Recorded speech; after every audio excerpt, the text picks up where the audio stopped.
যৌনকর্মী, হ্যাঁ, এই চরিত্রে আমার প্রথম কাজ করা হয়েছে। নীলপদ্ম ছবিতে আমার চরিত্রের নাম নীলা। নীলা একজন যৌনকর্মী এবং তার চরিত্রের মধ্য দিয়ে আসলে পুরো সম্প্রদায়ের জীবন, সামাজিক অবস্থান এবং তাদের অধিকার বঞ্চনা সকল কিছুর গল্প বলবার চেষ্টা করা হয়েছে।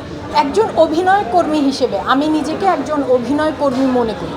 তো একজন অভিনয় কর্মী হিসেবে আমি আসলে সব রকমের চরিত্রে অভিনয় করতে চাই, যে কোনো চরিত্রে, এবং এই জন্যই আমি অভিনয় কর্মী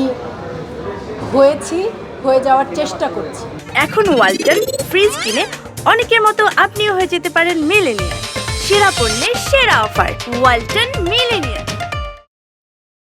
তবে যেটি বিষয় সেটি হচ্ছে যে এই কাজটি করতে গিয়ে আমি প্রথম দৌলতদিয়াতে গিয়েছি এবং কাছে থেকে সত্যিকারের যৌনকর্মীদেরকে দেখেছি, মানে সত্যিকারের বলতে হচ্ছে সেখানকার যারা থাকেন তাদেরকে দেখেছি। আমার মনে হয়েছে মানুষ হিসেবে তারা এত চমৎকার, এত জীবনের একটা অংশে অন্ধকার থাকবার পরও এত হাসি খুশি ভালোবাসা তারা দেখিয়েছেন আমাদের প্রতি। আমার মনে হচ্ছে যে তাদের কাছ থেকে বোধহয় আমরা জীবন শক্তি, ভালোবাসা, জীবনের ভীষণ গভীর অন্ধকারের মধ্যেও কিভাবে হাসা যায়, বাঁচা যায়, ওই শিক্ষা নিতে পারি। নীলপদ্ম তৌফিক এলাহি পরিচালিত চলচ্চিত্র এবং চলচ্চিত্রটির প্রিমিয়ার হয়েছে আমেরিকাতে। এর মধ্যে সুচিত্রা সেন আন্তর্জাতিক একটা উৎসব হয়েছে আমেরিকার জামাইকাতে, তো সেখানে প্রিমিয়ার হয়েছে এবং আমরা খুবই ভালো দর্শক প্রতিক্রিয়া পেয়েছি। আর পরবর্তীতে আরও কয়েকটি দেশের বাইরে প্রিমিয়ারে অংশ নেবার কথা আছে ছবিটির। তারপরে আমাদের দেশে প্রদর্শনীর ব্যবস্থা করা হবে, তখন আপনারা দেখতে পারবেন, আপনারাও বলতে পারবেন কেমন লাগে। জি,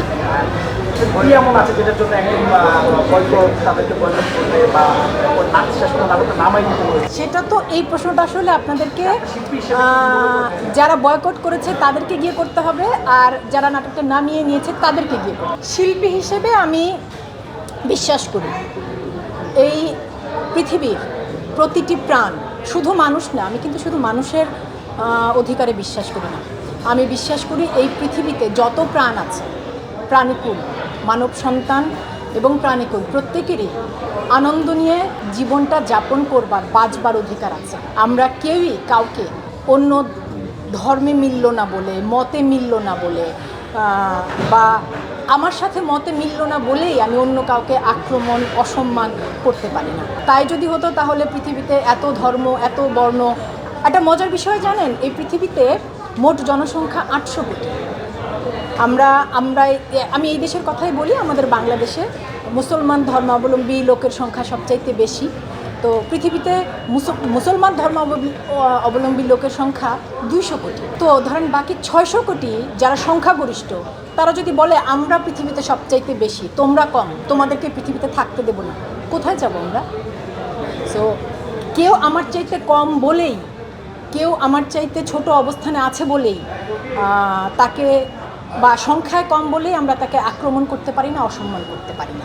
পৃথিবীর প্রতিটি প্রাণের বাঁচবার অধিকার আছে, মানুষ সহ প্রতিটি প্রাণের। আমার মনে হয় আপনারা উত্তরটা পেয়েছেন।